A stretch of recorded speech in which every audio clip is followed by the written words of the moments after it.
हर बाज की ज़िंदगी में बढ़ती उम्र की मोड़ पर एक ऐसा समय आता है जहां उसके सामने पहले दो रास्ते सरल और तुरंत समाधान देने वाले होते हैं, वहीं तीसरा रास्ता कठिन और पीड़ा देने वाला होता है। लेकिन बाज पीड़ा चुनता है और यहीं से शुरू होता है बाज का पुनर्जन्म। हमारी ज़िंदगी में कई ऐसे मौके आते हैं जब हमें परेशानियों का सामना करना पड़ता है। कई लोग तो जीवन में संघर्ष कर आगे निकल जाते हैं और कई अपने हालातों से हार मानकर खुद को ज़िंदगी के हवाले कर देते हैं। ऐसे में हमारी ज़िंदगी और हमारा खुद का कोई वजूद नहीं रहता। दुनिया उसी को सलाम करती है जो अपने कलाम खुद लिखता है। फिर इंसान ही नहीं, कुदरत में हर प्राणी के साथ ऐसा होता है। तो आइए जानते हैं बाज के जीवन से जुड़े कुछ आश्चर्यजनक किंतु एक ऐसा सत्य जो हम सबको प्रेरणा देगा। बाज लगभग 70 वर्ष जीता है, परंतु अपने जीवन के 40वें वर्ष में आते आते उसे एक महत्वपूर्ण निर्णय लेना पड़ता है। इस अवस्था में उसके शरीर के 3 प्रमुख अंग बेअसर होने लगते हैं। पहला, पंजे लंबे और लचीले हो जाते हैं और फिर शिकार को पकड़ने में कमज़ोर हो जाते हैं। दूसरा, चोंच आगे की तरफ से मुड़ जाती है और भोजन निगलने में मुश्किलें पैदा होने लगती हैं। तीसरा, पंख भरी हो जाते हैं और सीने से चिपकने के कारण पूरे खुल नहीं पाते हैं और उड़ना सीमित कर देते हैं। भोजन ढूंढना, भोजन पकड़ना और भोजन खाना, तीनों प्रक्रियाएं अपने धार खोने लगती हैं। उसके पास 3 ही रास्ते बचते हैं, या तो अपना शरीर छोड़ दे और अपनी प्रवृत्ति छोड़ दे, गिद्ध की तरह त्यागी हुए भोजन पर निर्भर हो जाए, या फिर स्वयं को फिर से स्थापित करे।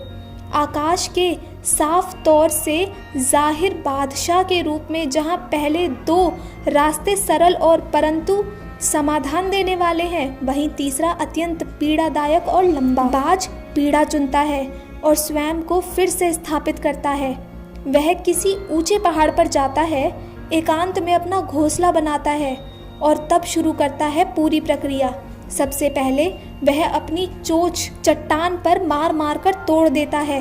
फिर अपनी चोंच से अधिक पीड़ादायक कुछ भी नहीं है पक्षी राज के लिए। अब वह इंतजार करता है चोंच के फिर से उग जाने और उसके बाद वह अपने पंजे भी उसी प्रकार तोड़ देता है और इंतजार करता है पंजों का फिर से उग जाने का। नई चोंच और पंजे आने के बाद वह अपने भारी पंखों को एक एक कर नोचकर निकालता है और प्रतीक्षा करता है पंखों की पुनः उग जाने का। 150 दिन की पीड़ा और इंतजार, और तब उसे मिलता है वह भव्य और ऊंची उड़ान। इस पुनर्स्थापना के बाद वह ऊर्जा, सम्मान और गरिमा के साथ 30 साल और जीता है। आपने कई बार ये सुना होगा, भगवान भी उसी की मदद करते हैं जो अपनी मदद खुद करता है। आज आपको इसकी मिसाल मिल गई होगी। जैसे बाज संघर्ष करता है 150 दिन तक और भगवान उसका संघर्ष बेकार नहीं जाने देते। उसको नई जिंदगी देकर कुदरत हमें सिखाने बैठती है। उसे पंजे पकड़ के प्रतीक है चोंच सक्रियता की और पंख कल्पना को स्थापित करते हैं। इच्छा हालातों पर काबू रखने की, सक्रियता स्वयं की अस्तित्व की गरिमा बनाए रखने की, कल्पना जीवन में कुछ नयापन बनाए रखने की। हम में भी 40 साल तक आते आते इच्छा, सक्रियता और कल्पना तीनों निर्बल पड़ने लगती है। हमारा व्यक्तित्व भी ढीला पड़ने लगता है। अधिक जीवन में भी जीवन खत्म होने जैसा लगता है। उत्साह, आकांक्षा, ऊर्जा नीचे की ओर जाने लगती है। हमारे पास भी कोई विकल्प नहीं होता, कुछ सरल और कुछ पीड़ादायक। हमें भी 150 दिन ना सही 1 माह ही बिताया जाए स्वयं को दोबारा स्थापित करने में।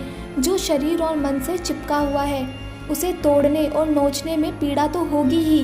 बाज तब उड़ान भरने को तैयार होगा।